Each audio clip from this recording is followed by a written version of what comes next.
ആയിട്ട് ഇങ്ങനെ വന്നുകൊണ്ടിരിക്കുകയാണ്. ഇപ്പം സിനിമ ഇപ്പം ഉദ്ഘാടനങ്ങള് ഇനിയും സ്പെഷ്യൽ ആയിട്ടുള്ള ഒരു സന്തോഷം അവിടെ വരാനുണ്ടെന്നൊക്കെ കേട്ടു. അപ്പൊ അതിനെ കുറിച്ചൊക്കെ ഒന്ന് പറയാമോ? സ്പെഷ്യലായിട്ട് സന്തോഷം എന്ന് പറഞ്ഞാൽ മാരേജ് ആണ്. അതാണ് ഇപ്പൊ മെയിനായിട്ട് നടക്കാൻ പോണത്. സെപ്റ്റംബറിൽ കല്യാണം ഉണ്ടാവും. എന്നത്തേക്കാണ് കല്യാണം? ഡേറ്റ് ഫിക്സ് ചെയ്തിട്ടില്ല. കാരണം നമുക്കിവിടെ അവളുടെ പോകുന്ന ഡേറ്റ് ഫിക്സ് ആയില്ല. എനിക്ക് കുറച്ച് പ്രോഗ്രാംസ് ഉണ്ട്, അതൊന്നും തീരണം. കല്യാണം കഴിഞ്ഞിട്ടേ ഉള്ളൂ. ഞാൻ മറ്റേ ഫിലിംസിന് ഷൂട്ടാതെ കഴിഞ്ഞിട്ട് മാറ്റി വെച്ചിട്ടുണ്ട്. പുള്ളിക്കാരിയൊക്കെ വർക്ക് ചെയ്യണം യേസായിട്ട്. എവിടാ? യേസിലാണ്. നിങ്ങൾ തമ്മിൽ എങ്ങനെയാണ് പരിചയം? 3 വർഷമായി പരിചയമായിട്ട്. മാട്രിമോണിയിലാണ് ആദ്യം കാണുന്നത്. എന്നിട്ട് പിന്നെ പരിചയമായി, ഒരു വർഷം സംസാരിച്ചു. അന്ന് ഇതിന്റെ കല്യാണമൊക്കെ ആലോചിക്കുന്നുണ്ടായിരുന്നു? തീർച്ചയായും കല്യാണം ആലോചിക്കുന്നുണ്ടായിരുന്നു. അപ്പം ആ സമയത്ത് അങ്ങനെ കണ്ടുപിടിച്ചതാണ്? കല്യാണം ആലോചിച്ച് ഞാൻ കുറെ ഒരു കുട്ടിയുടെ പെണ്ണ് കാണാൻ വരെ പോയായിരുന്നു. പക്ഷെ ഇഷ്ടപ്പെട്ടില്ല. ഇത് നമുക്ക് ഒരു വർഷത്തോളം നമ്മൾ ആളായിട്ട് സംസാരിച്ചു. അങ്ങനെ നമ്മളൊരു ഡീലിലെത്തിയിട്ട് നമ്മൾ കല്യാണത്തിന് മൂവ് ചെയ്തു. നിങ്ങളുടെ പ്രണയം എങ്ങനെ സ്റ്റാർട്ട് ചെയ്തത്? പ്രണയം സ്റ്റാർട്ട് ചെയ്ത് എങ്ങനെയാണെന്ന് വെച്ചാൽ, ഞങ്ങൾ രണ്ടാളും വൈബ് ഒരുപോലെയാണ്. എന്താ കാരണം വെച്ചാൽ, ഞാൻ ഒന്ന് ചൂടാവുകയാണെങ്കിലും അവൾ തിരിച്ചു ചൂടാവില്ല. അതാണ്.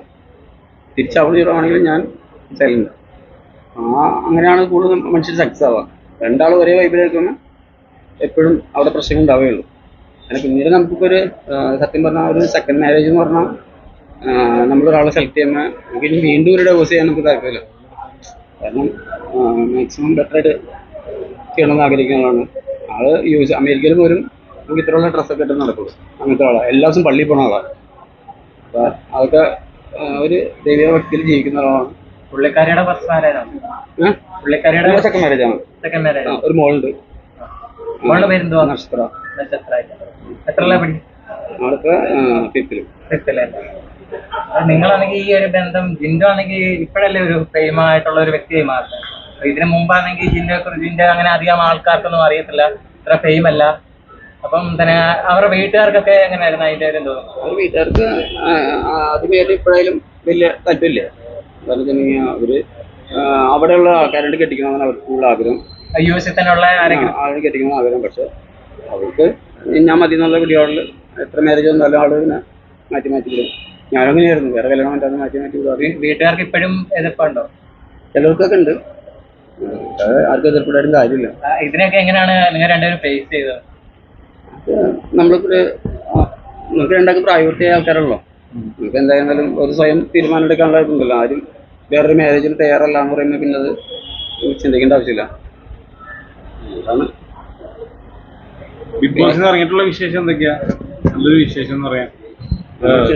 പ്രൈസ് കിട്ടി കഴിഞ്ഞല്ലോ, അപ്പൊ അതിന്റെ ഒരു സന്തോഷം ഉണ്ടില്ലായിരുന്നല്ല. അതിലും കൂടുതൽ ഉപരി എന്ന് പറഞ്ഞാൽ നമുക്ക് ഫിലിം കിട്ടിയിട്ടുണ്ട്.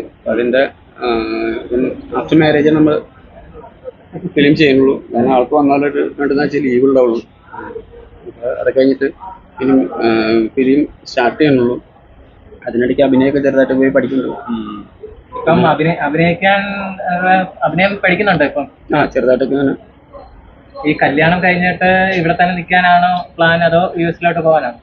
ഇല്ല, ഞാൻ എന്തായാലും US-ലോട്ട് ഇപ്പൊ പോകില്ല. അപ്പോൾ അവിടുത്തെ പേപ്പർ വർക്ക് തന്നെ നമുക്ക് നടത്തണമെന്ന് എനിക്ക് 1.5 വർഷം വേണം. എനിക്ക് ഇപ്പൊ തന്നെ US-ൽ തന്നെ ഫ്യൂച്ചർ അവിടെ സെറ്റിൽ ചെയ്യാനുള്ള പ്ലാനാണ്. അത് പറയാൻ പറ്റില്ല.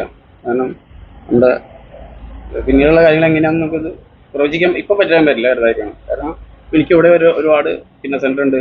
ഒരുപാട് കമ്മിറ്റ് ആയിരിക്കുന്ന കുറേ പ്രൊജക്ട് ഉണ്ടാവും, കാര്യങ്ങളുണ്ടാവും. പക്ഷെ അത് ആളായിരുന്നാലും അങ്ങോട്ടും ഇങ്ങോട്ടും പോയി വരാനൊക്കെ ഇതിന് തയ്യാറാണ്. ഒരു നല്ല നിങ്ങളുടെ ഫ്യൂച്ചർ പ്ലാൻസ് ഒക്കെ എന്തൊക്കെയാണ് ഈ കല്യാണത്തിന് ശേഷം? ഫ്യൂച്ചർ പ്ലാൻസ് പ്രത്യേകിച്ചൊന്നുമില്ല. എന്താ പറയാ, നല്ലൊരു കുടുംബജീവിതം നയിക്കണമെന്ന് ആഗ്രഹിക്കുന്ന ആളാണ്. അതാണ് മെയിനായിട്ട് ചിന്തിക്കുന്നത്. കാരണം ഇനിയൊരു ഡൈവോഴ്സ് ചെയ്യാതിരിക്കാൻ ആദ്യ ജീവിതത്തിലാണെങ്കിൽ ഒരുപാട് പരാജയങ്ങൾ നേരിടേണ്ടി വന്നത്. അപ്പം അതിനെ കുറിച്ചൊക്കെ എന്താണ് ഇപ്പൊ ഓർക്കുമ്പം തോന്നുന്നത്? ഞങ്ങൾ രണ്ടാളുടെ പേരിൽ തെറ്റുണ്ട്. ഒരാളുടെ പേരിൽ മാത്രമല്ല, ഒരാൾ ഡൈവോഴ്സ് ആണെന്നുണ്ടെങ്കിൽ രണ്ടാളുടെ പേരിൽ തെറ്റുണ്ടാവും. തീർച്ചയായിട്ടും ഉണ്ടാവും. അപ്പൊ പുള്ളിക്കാരി രണ്ടാമത്തെ വിവാഹം കഴിച്ചായിരുന്നു? ഇല്ല, ആൾ കഴിച്ചിട്ടില്ല. പുള്ളിക്കാരി ഈ വിവാഹത്തിന് വിളിക്കുവോ? തീർച്ചയായിട്ടും. അത് കുഴപ്പമില്ലാത്തല്ല. Full mind. കാരണം നമ്മൾ സന്തോഷമുള്ള മീൻസ് ഞങ്ങളെ കാര്യങ്ങളൊക്കെ അറിയാം. ഞങ്ങൾ മ്യൂച്വൽ ലവേഴ്സാണ്, അല്ലാതെ അടിയുണ്ടാക്കിയ ലവേഴ്സ് ചെയ്തുള്ളതാണ്. മ്യൂച്വൽ ലവേഴ്സാണ്. മറ്റുള്ളവരെ കല്യാണത്തിന് വിളിക്കുക പിന്നെ എല്ലാം അങ്ങനെ വയ്ക്കുന്നത്. ആരെയും വിളിച്ചില്ല, അവരെ വിളിക്കാതിരിക്കില്ല. അവർ ഞങ്ങൾ 100 ദിവസം വിളിച്ച് താമസിച്ച ആൾക്കാരല്ലേ. അത് നമ്മുടെ എൻ്റെ അനിയനും അനിയത്തിമാരൊക്കെയാണ് അവർ. ഒരിക്കലും ഒഴിവാക്കില്ല. Okay, thank you.